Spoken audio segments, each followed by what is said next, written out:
it wasn't a measure of any kind of utility to talk about peat producing wetlands as helpful.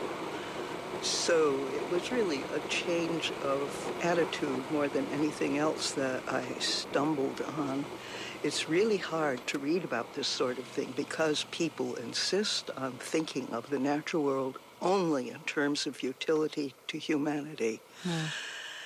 We don't see ourselves as part of this system, but as lords and rulers of the natural world. So that was lesson one.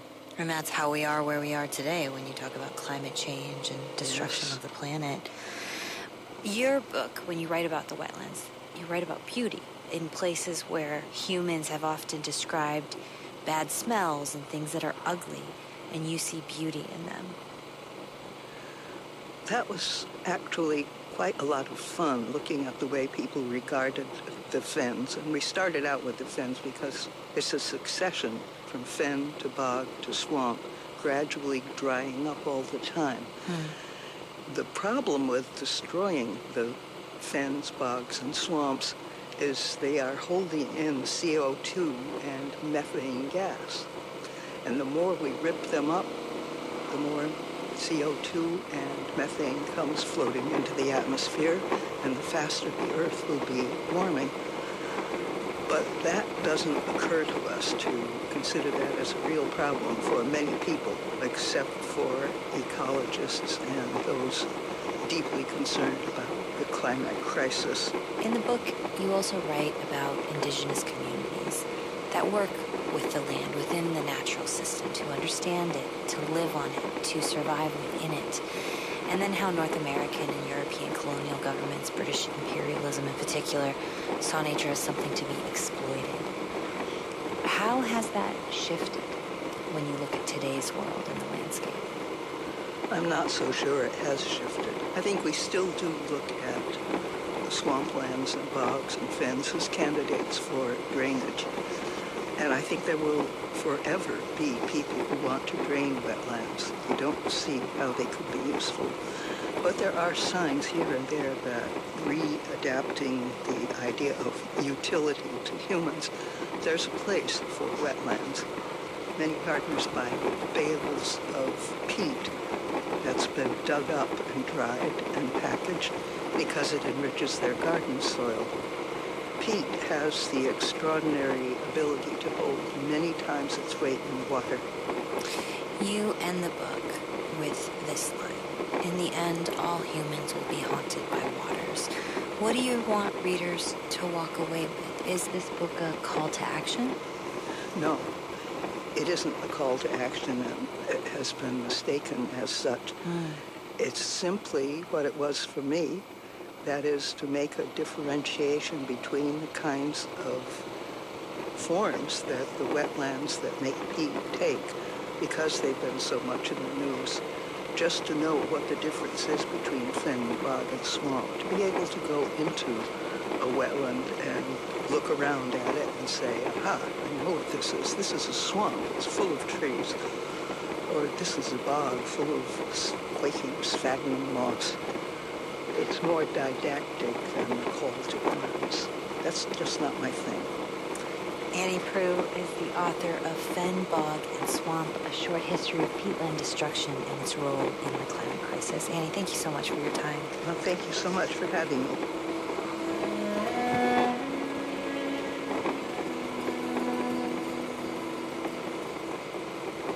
It's Morning Edition from NPR News. I'm Leila Fadel. And I'm Steve Inskeep.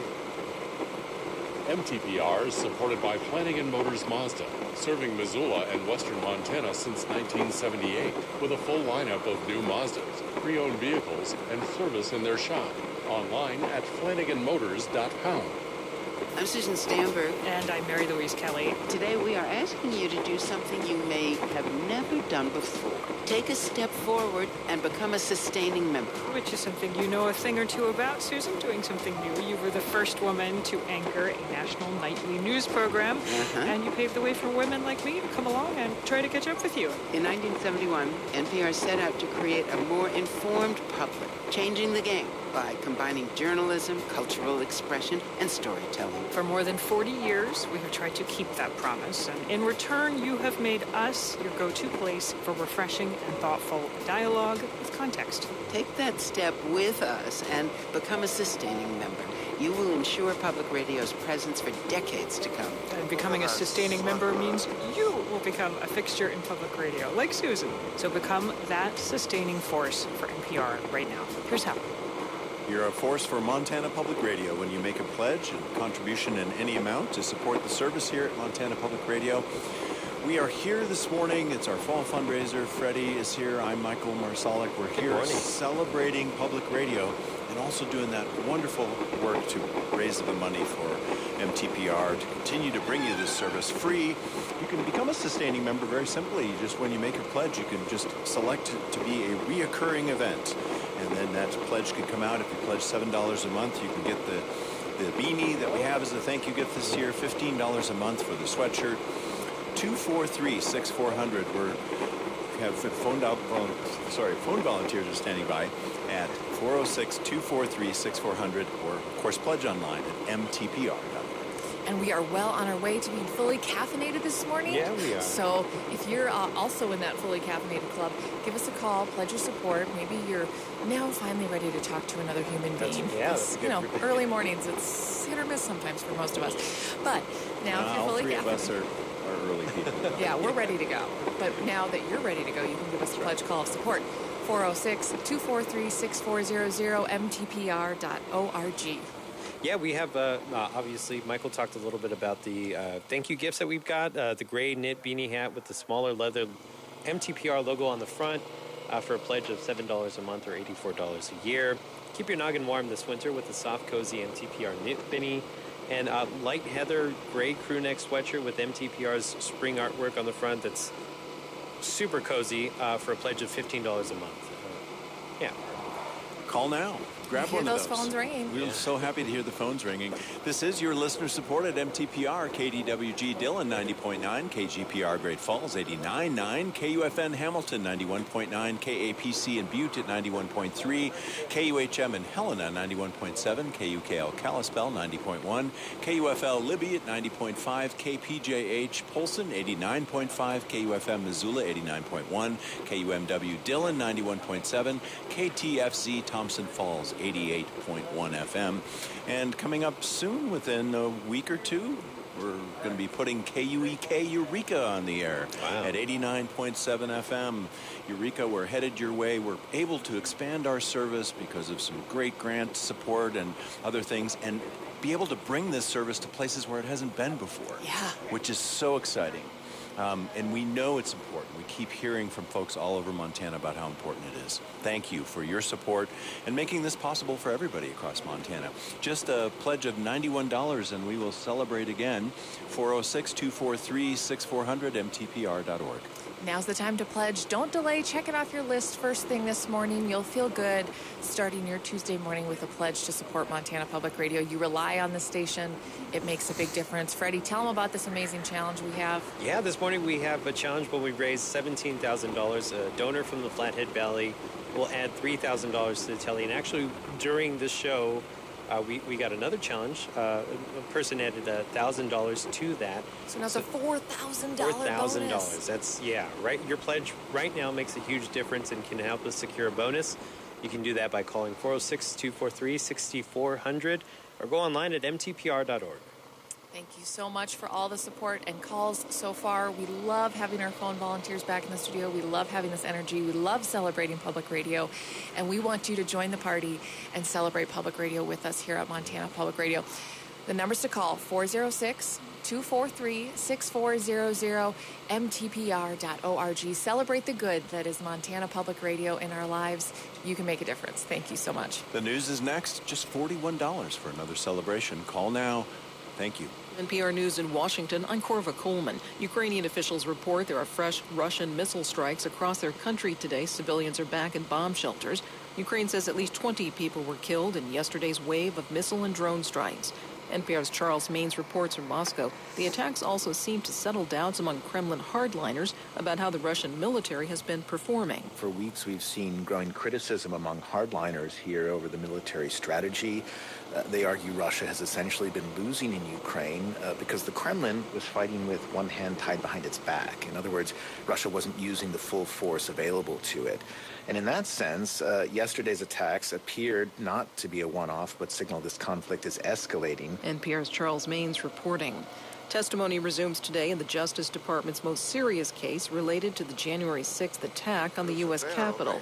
NPR's Kerry Johnson reports on the start of Week 2 in the trial of Oath Keepers founder Stewart Rhodes. Federal prosecutors are introducing dozens of text messages and video recordings of Stewart Rhodes in the weeks before rioters stormed the Capitol. They say Rhodes pushed then-President Donald Trump to take action and prevent the transfer of power. Rhodes and the 4 other members of the far-right group on trial here have pleaded not guilty. They argue the Oath Keepers gathered on January 6th to provide security for VIPs at the Trump rally. The judge is considering whether the jury should see a text message between Rhodes and a lawyer for the group days before the siege. In the text, Rhodes wrote, quote, "They won't fear us till we come with rifles in hand." Kerry Johnson, NPR News, Washington. Jury selection is underway in Los Angeles in the sexual assault trial of former movie producer Harvey Weinstein. He's facing 11 charges of assaulting women over about a decade. Weinstein is already serving 23 years in prison for rape and other sexual assault convictions in New York. Stocks opened lower this morning as the International Monetary Fund warned of slowing economic growth around the world. NPR's Scott Horsley reports the Dow Jones Industrial Average slipped about 120 points in early trading. The IMF says the global economy will likely grow just 2.7% next year and warned for many people it will feel like a recession. High prices for food and energy are a drag on economic growth, as are rising interest rates that central banks have imposed in an effort to fight inflation. The war in Ukraine is also clouding the economic picture. The IMF is projecting slower growth in the U.S. this year than it was 3 months ago.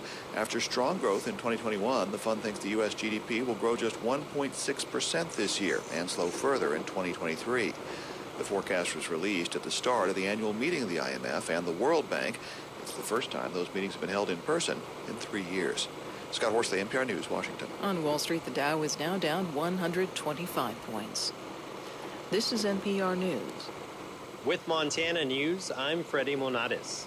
Hundreds of people gathered on Indigenous Peoples Day yesterday to dedicate a landmark bridge in Missoula in honor of a Salish tribal leader and his descendants. MTPR's Austin Amestoy was there and has more.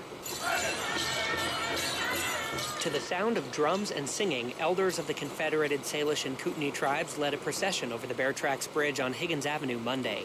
The walk from south to north was meant to symbolize a similar path taken by the Salish people more than 130 years ago, after the U.S. government forced them to move from their home in the Bitterroot Valley to land on the Flathead Reservation. The bridge's name honors Grizzly Bear Tracks, a prominent Salish sub-chief whose descendants maintain an important presence within the tribe. Jesuit missionaries gave the Bear Tracks family the last name Vanderburg in the 1800s.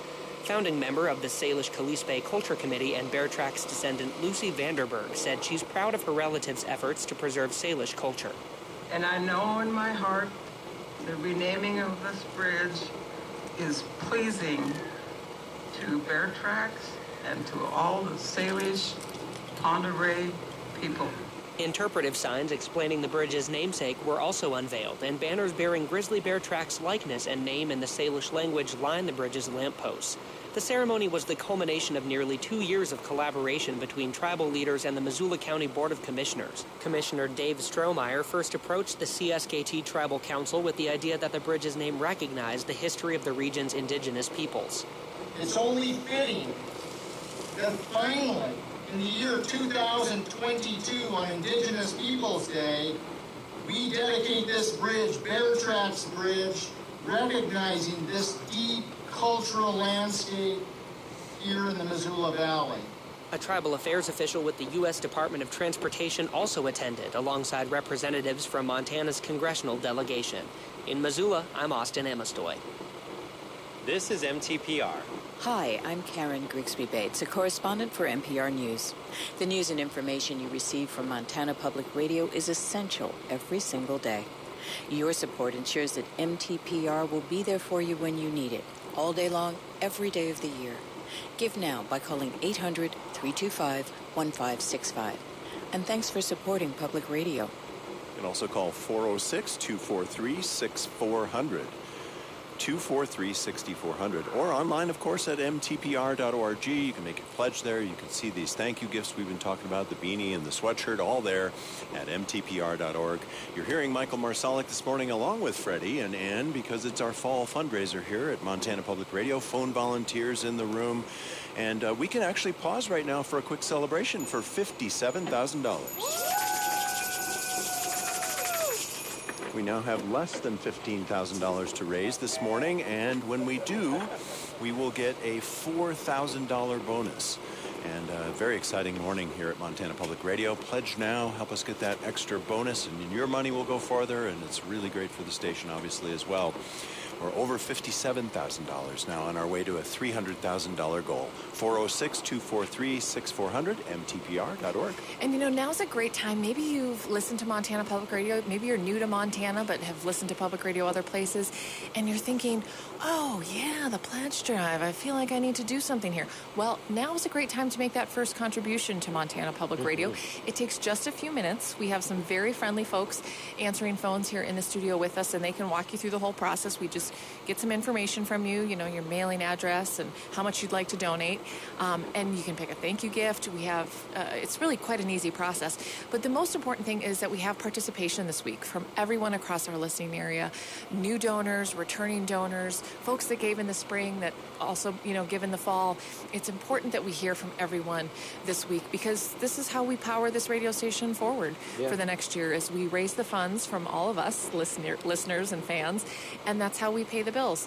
The number to call, pledge your support, make a donation at 406-243-6400, mtpr.org. I also just want to talk a little bit about the process that we you guys really drive us forward. Every donation that we get really, goes into our reporting and station duties and stuff. But it's just also kind of an insane model that we are just totally relying on, blind support from you guys because we know that we can lean on you guys, and you're gonna come through and give us what we need, and that in turn gives you guys added value from our reporting, our music shows, everything that we do here.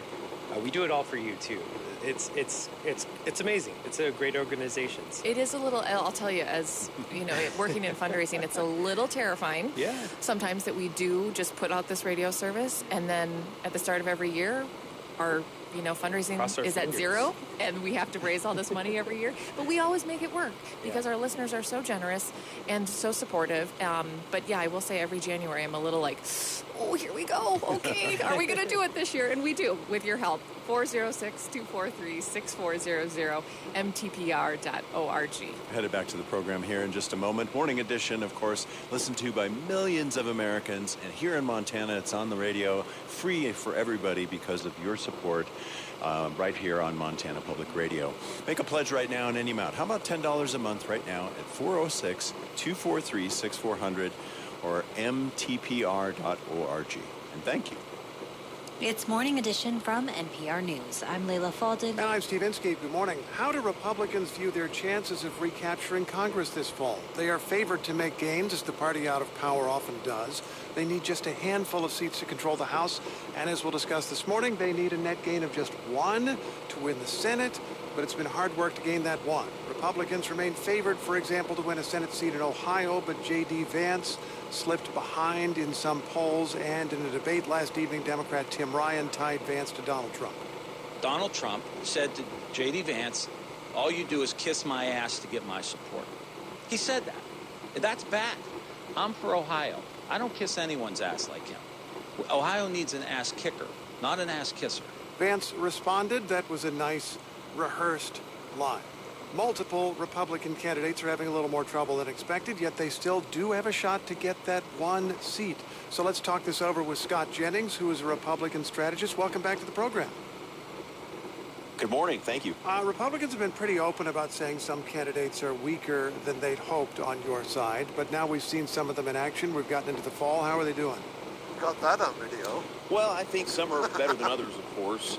J.D. Vance, who you mentioned there in Ohio, has come around. He had a slow summer. His fundraising has been rather slow since he won his primary, but it feels to most Republican strategists like Vance has moved into at least a small lead in a state that, candidly for us, is the best state on the map. It's the reddest of the target states.